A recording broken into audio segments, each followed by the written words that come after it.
sobre a questão do online, né?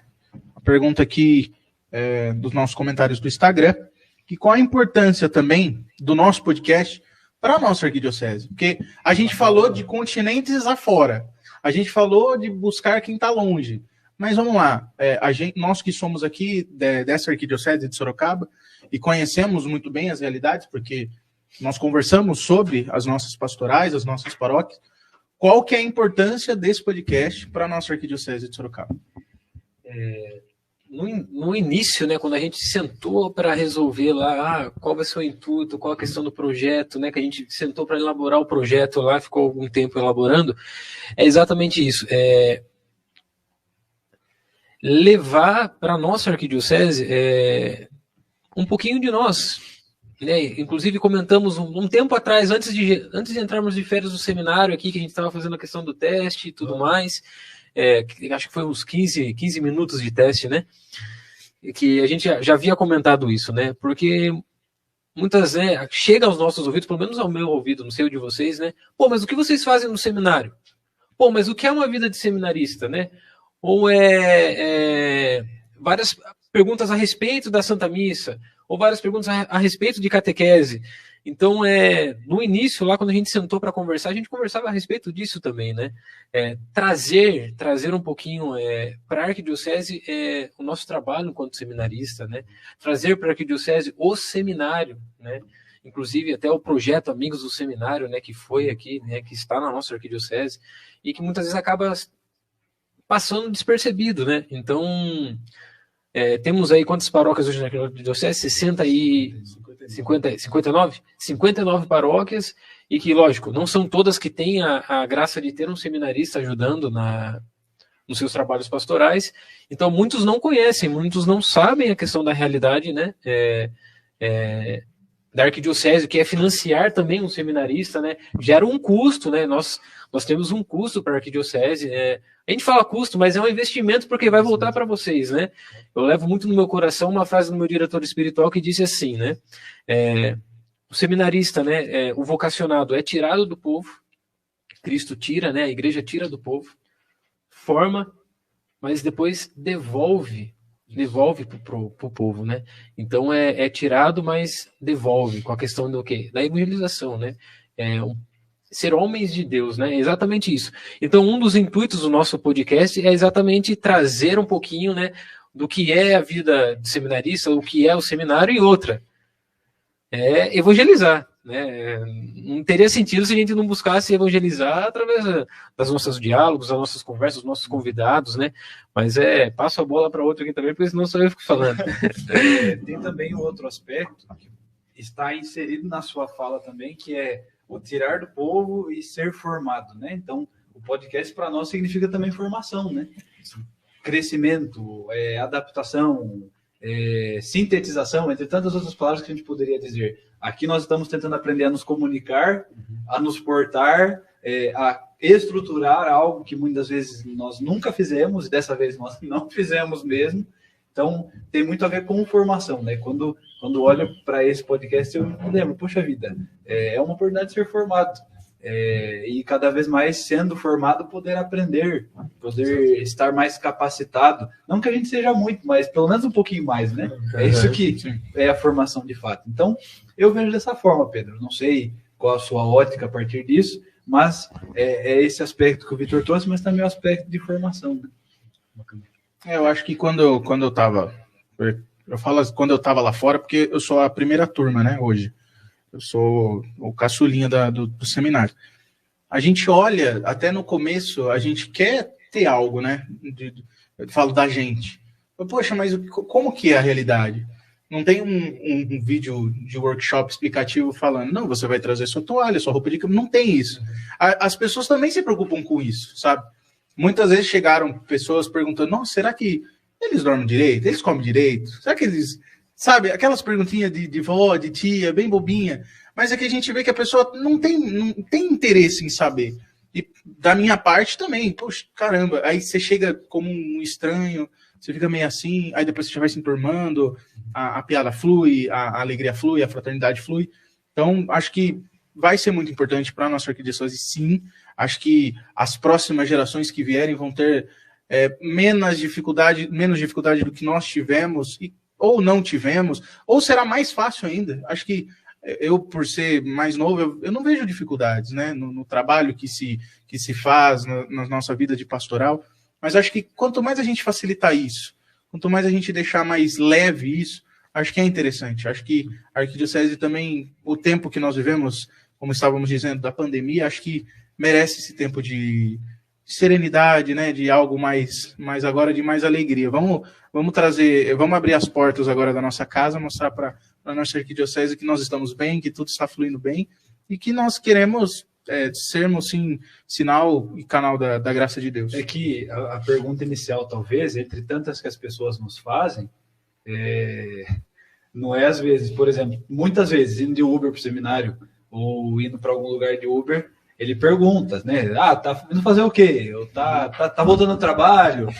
Não trabalho, mas eu trabalho. E daí sempre essa resposta, que é verdadeira, gera curiosidade, gera um buraco assim nas pessoas. Mas você faz o quê? Sim. Da hora que você fala que você é seminarista, que você está sendo formado para ser padre, a primeira pergunta, ela é sempre instantânea. Mas por que você quer ser padre? Por que você entrou na seminário? Então, tipo, é muito interessante, porque antes de todas as perguntas, talvez essa seja a primordial. Mas beleza, não, entendo que você viva assim, assado, mas por quê? O que te fez chegar até lá? Acho que talvez essa seria uma pergunta importante para a gente dar um prosseguimento, né? Isso é interessante, essa pergunta, a gente pode caminhar nela já no caminho com a ideia da vocação em si, né? Passando então esse lado da ideia do podcast, mas já caminhar para a vocação, porque uma das ideias do nosso podcast, dos nossos objetivos, é a promoção vocacional, né? Então, inclusive, se tem algum rapaz aí que pensa em entrar para o seminário, manda mensagem para a gente no Instagram aí, tem os nossos arrobas, conversa com a gente. A ideia do nosso podcast também é a promoção vocacional, né? É a promoção vocacional do nosso seminário, da nossa arquidiocese, para que tenham mais padres também e mais vocações florindo na nossa igreja particular de Sorocaba. E, justamente, quantas vezes já nos deparamos com essa pergunta, né? Mas você quer ser padre? Século XXI, cara, você tá louco? O que você fica fazendo lá dentro trancado? Você tá preso? Enfim, a vocação. Que loucura é essa? Decidir sair do nosso lar, da nossa casa, da tranquilidade, da segurança, e ir para uma terra totalmente desconhecida, digamos assim, né? Principalmente na questão existencial, né? Nós nunca tivemos essa experiência de ser seminarista. Nós temos vocação para ser padre, né? Não para ser seminarista. Mas o que é o seminarista, né? O que fazem? Onde moram? O que comem? Qual que é essa ideia? O que é ser seminarista para vocês, né? Vamos começar com essa Só completando, porque tem uma pergunta do Arthur Novaes. Ele pediu exatamente esse conselho. Qual o conselho que vocês dão para um jovem que quer entrar no seminário? Me explique que loucura que é essa. Olha, eu acho que a resposta para essa pergunta, acho que a gente vai dar conforme, acho que essa conversa da vocação que a gente vai ter, né? A gente vai tocar alguns pontos e eu acredito que vai ser respondida essa pergunta assim. É porque a gente não pode falar diretamente também, porque senão a gente acaba passando na frente, depois tem que voltar para trás em certos assuntos, mas a gente vai responder através do nosso diálogo aqui, tá? Então, não vamos deixar de responder essa pergunta, não. Mas a pergunta do Marquinhos, né, sobre o que é ser seminarista, né?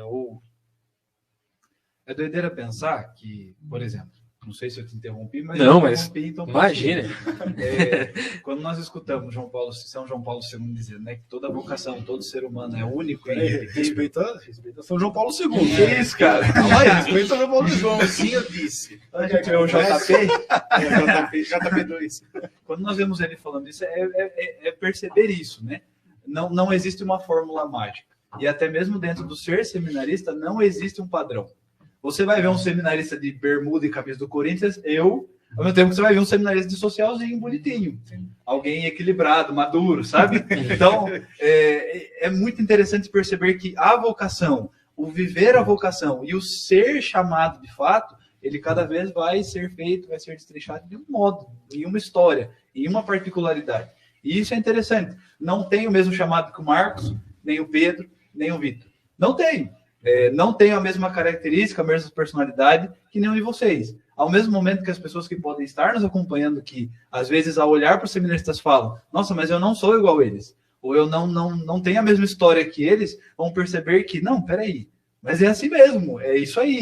É na diversidade que se faz a unidade de um autêntico chamado, né? É na diversidade de histórias que nós encontramos a graça de Deus atuando. Então, quando nós falamos sobre como é ser seminarista, o que significa ser seminarista, é fazer aquilo que Deus quer de nós, né? Então, seja sendo seminarista, seja sendo qualquer outra coisa, é de fato tentar fazer a vontade de Deus. Vejo que o seminarista, ele nada mais, nada menos, assim como uma pessoa que namora, uma pessoa que trabalha, ela está tentando fazer o quê? Resumidamente, fazer a vontade de Deus, seguir o chamado de Deus. Porque, por exemplo, fala aí, Vitão, o que é vocação? Aquele bem clichê mesmo de encontro vocacional. Vocação.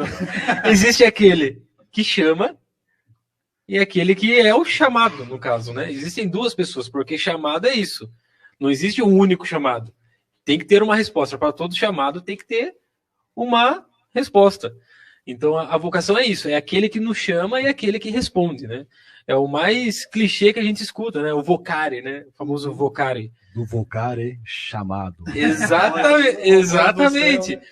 E esse chamado, como eu já disse, é carregado daquele que chama e aquele que responde, né? Sempre, né? Então, de maneira mais clichê que a gente mais costuma ouvir nos encontros vocacionais é exatamente isso, esse chamado. E entra na questão, né? Aquele que responde, aquele que dá o seu sim, está convidado a seguir aquele que chama. A seguir aquele que chama. E como somos chamados, né, a vocação sacerdotal, somos chamados a imitar a Cristo. É interessante que sempre que me fazem essa pergunta, né? O que é vocação?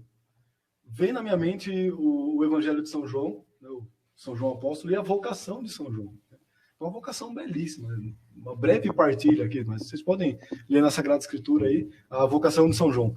João Apóstolo era discípulo de João Batista, né, seguidor de João Batista, e João Batista pregava o batismo de conversão, mas falava, vai vir um homem aí que prega o batismo, né, que vai batizar no Espírito. Esse homem eu não sou digno nem de desamarrar as sandálias.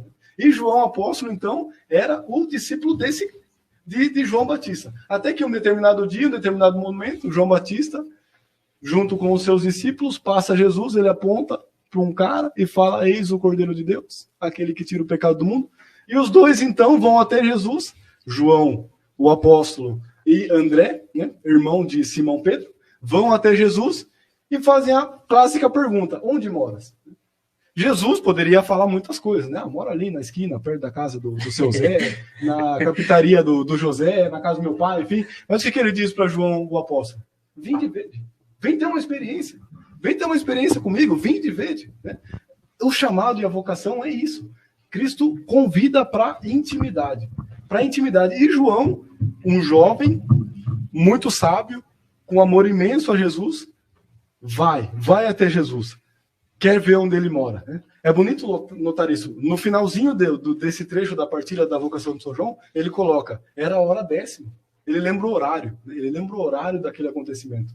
Os estudiosos nos dizem que o Evangelho de São João foi escrito 100 anos, no ano 100. Né? No ano 100 depois de Cristo. Cristo morreu no ano 33, mas iniciou sua vida pública no ano 30. No ano 30 da sua vida. Enfim, 30 depois de Cristo ele inicia a sua vida pública. Então, basicamente, o chamado de João se deu nesse período.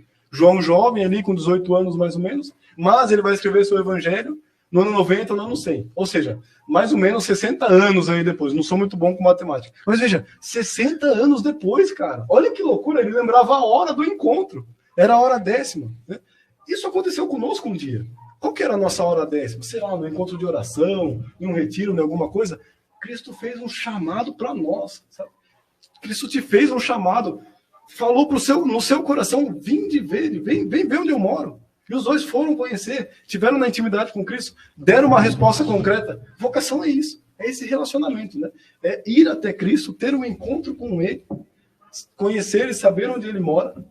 E esse encontro é tão importante, tão excepcional, tão profundo, que a gente marca a hora, marca o dia, marca o local. Enfim, vocação é algo extraordinário. É exatamente isso.